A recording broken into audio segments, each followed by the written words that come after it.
what I always say, you've got to educate yourself, then educate the people, you know, around you. And the first process that needs to be gone through is the process of self-education, you know, and becoming aware, fully aware of just how little you know. And I mean, some people will react to that sense of inadequacy by doing what you're saying, saying, oh, I can't handle this, I've got to go back to my safe little world. Fine, do it.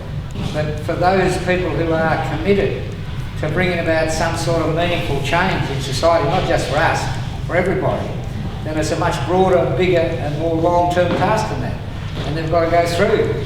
You've got to break through those barriers and really get down to the process of looking at yourself in the mirror, realising the true nature of what we're up against. And it's like I said in that talk at Town Hall a couple of months ago, you know. White supporters need to realise the precise nature of what we're up against. And the best way to do that is to go out and find yourself a racist. And like I say to people, you don't have to go too far, just go out to the dinner table. You'll find your racist, to raise the subject of Aboriginal. You'll find your racist, and you'll find the really hardcore racist arguments that are thrown up. And if you can't, as an individual, change the attitudes of somebody who's really close to you, who you personally care about, then don't think that you're going to be able to do anything about changing the attitudes of the broader society. And once you do find your racist, who's either going to be in the midst of your own family, or if not there, then within your own immediate circle of friends, if you can't, I mean, once you find that racist and realise the depth of the ignorance and the fear that is there, then you'll realise the real nature and just how enormous the task is that confronts us all, you know? Because at the end of the day, it really is about these appalling attitudes that are out there, you know? In the last week or so, there's been United Nations very belatedly, some 40, 80 years later, after they first were told about it, now conceding that racism is embedded in Australian society. You know, the evidence is there in abundance, and people need to not only grapple with that, but also see how that relates to them personally. I mean, how many people here know who the Koori mob was who lived in the land that they own now, where you live?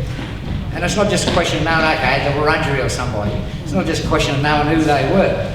It's a question of what happened to them. What do you know about what happened to the people who lived on the place that you live on now? You know?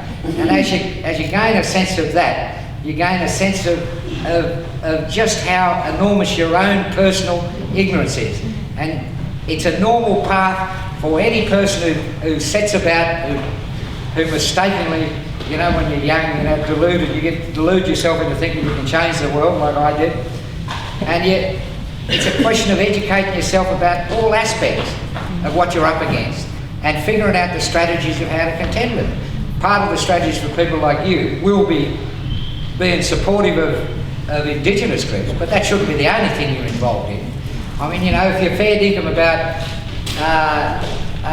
seeking justice for Aboriginal people, then one would presume, I mean, I always assume that people who come to me and say that that's what they're about, then they're coming from a fundamental, compassionate and humanitarian stance about a whole range of issues in society, you know. And so it's not just a question of saying, oh, I'll go and help the poor little black folks.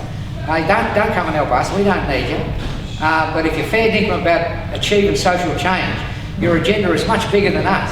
And across all of those issues, you've got to be constantly educating yourself so that you can be breaking down and educating others. And it's a lifetime task. You know, if anyone thinks after 5 minutes, oh, this is too hard, I better go back to my complacency, then forget it.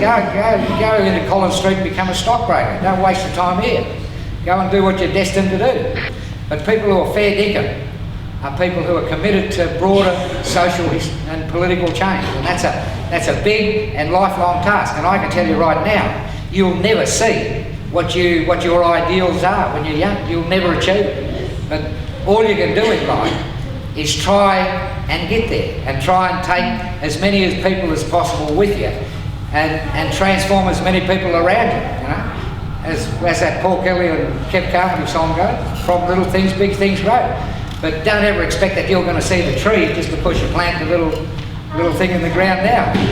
You and I will all be dead when the revolution comes, folks, but it will come.